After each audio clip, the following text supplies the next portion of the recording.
Bismillahirrahmanirrahim. Assalamualaikum warahmatullahi wabarakatuh. Alhamdulillahi rabbil alamin. Wabihi nasta'inu wa ala umurid dunya waddin. Wassalatu wassalamu ala asyrafil anbiya'i wal mursalin. Sayyidina Muhammad wa ala alihi wa ashabihi ajma'in. Amma ba'd. Pertama-tama marilah kita panjatkan puja dan puji syukur kita atas kehadiran Allah Subhanahu wa Ta'ala, karena berkat rahmat dan hidayahnya sehingga kita masih diberikan kesempatan untuk berkumpul di tempat yang insya Allah penuh mubarakah ini. Salawat serta salam kita kirimkan kepada junjungan Nabi besar kita, Nabiullah Muhammad sallallahu alaihi wasallam. Sallu ala Nabi. Allahumma salli ala Sayyidina Muhammad. Hadirin wal hadirat rahimakumullah. Insyaallah pada kesempatan kali ini saya akan membawakan ceramah yang berjudul Untuk Kemanisan Ibadah. Ada seseorang ketika dia beribadah, dia tidak merasakan manisnya ibadah. Ada seseorang ketika dia sholat, setiap harinya dia sholat tanpa meninggalkan satu sholat pun, tetapi dia tidak merasa khusyuk di dalamnya. Ada juga orang ketika dia melakukan ibadah puasa di siang hari, tetapi dia tidak merasa ikhlas di dalamnya. Dan ada juga orang ketika dia melakukan ibadah apapun itu, tetapi dia tidak merasa manisnya dalam beribadah. Muncul pertanyaan, kenapa hal itu bisa terjadi? Hadirin wal hadirat rahimakumullah. Kenapa hal itu bisa terjadi? Di dalam kitab Minhajul Abidin karangan Imam Al-Ghazali, di dalam kitab tersebut dikemukakan bahwa hal itu bisa terjadi karena buruknya berbuat dosa dan meninggalkan taubat. Saya ulangi sekali lagi. Hal itu bisa terjadi karena buruknya berbuat dosa dan meninggalkan taubat. Hadirin wal hadirat rahimakumullah. Karena dosa itu mengotori, menodai, bahkan merusak ibadah kita kepada Allah Subhanahu wa Ta'ala. Saya kasih perumpamaan gelas yang kotor. Ketika ada gelas yang bersih lalu diisi dengan air kopi, jika kita ingin menyucikannya kembali, jika kita ingin gelas itu bersih kembali, bukan hanya dengan kita menuangkan air kopi tersebut, tetapi juga kita harus mengisinya dengan air yang bersih, lalu kita tuang lagi, lalu kita isi lagi dengan air yang bersih, lalu kita tuang lagi. Akhirnya gelas yang kotor tersebut bisa jadi suci kembali dan bisa jadi bersih kembali. Saudara-saudara sekalian, ini mengisyaratkan bahwa kita jangan hanya berfokus pada ibadah, tetapi kita juga jangan sampai lupa beristighfar kepada Allah. Kita jangan sampai lupa bertaubat kepada Allah. Kita jangan sampai lupa memohon ampun kepadanya.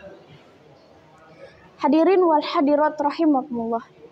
Di dalam kitab Riyadhus Shalihin ada sabda Nabi yang mengatakan bahwa ya ayyuhan nas tubu ilallah wastaghfiruhu fa inni atubu fil yaumi mi'ata marrah, yang artinya, wahai manusia, bertaubatlah kepada Allah dan beristighfarlah kepadanya, karena sesungguhnya aku beristighfar kepadanya sehari semalam tidak kurang dari 100 kali.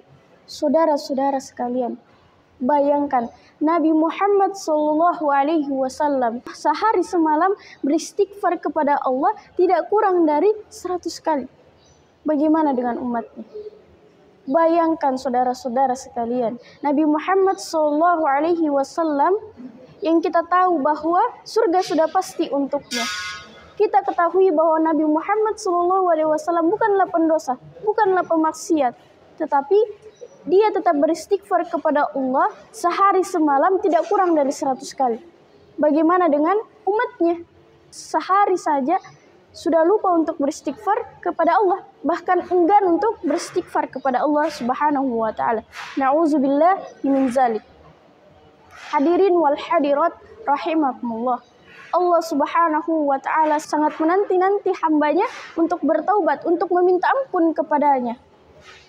Allah tidak peduli sebesar apapun dosa kita.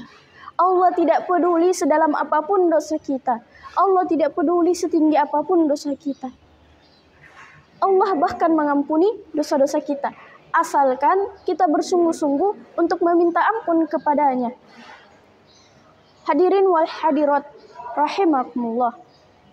Allah berfirman di dalam surah An-Najm ayat 32 yang berbunyi, A'udzu billahi minasyaitonir rajim.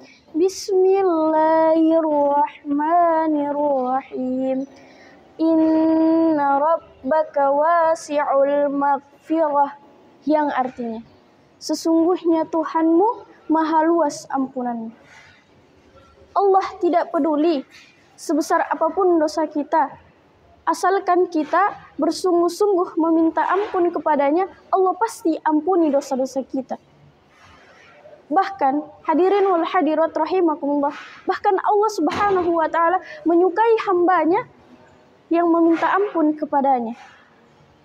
Allah juga berfirman di dalam surah Al-Baqarah ayat 222 yang berbunyi, Bismillahirrahmanirrahim. Innallaha yuhibbut tawwabin wa yuhibbul mutatahhirin.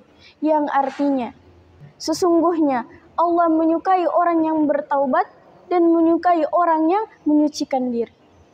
Bayangkan, hadirin wal hadirat rahimakumullah, apakah kita sebagai hambanya tidak ingin disukai oleh Allah Subhanahu wa taala? Hadirin wal hadirat rahimakumullah, sebagai kesimpulan saya ingin memberikan pesan yang padat mumpung otak masih akurat, karena dunia ini hanyalah singkat, amat sayang jika diisi dengan maksiat. Segeralah bertaubat, jangan sampai terlambat untuk kemanisan yang bermunajat agar selamat dunia dan akhirat. Akhirul kalam, wallahul musta'an wa alaihi tiklan. Wassalamualaikum warahmatullahi wabarakatuh.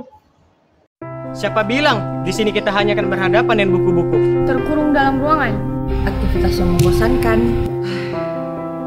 dan menyeduhkan.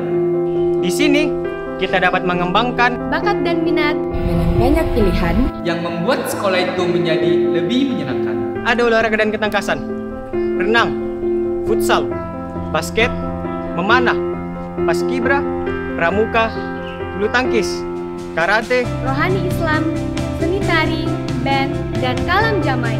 bahasa, debat, jurnalistik, dan berbagai pilihan bahasa asing seperti bahasa Arab, bahasa Inggris, bahasa Jerman, bahasa Prancis, bahasa Jepang, dan bahasa Mandarin.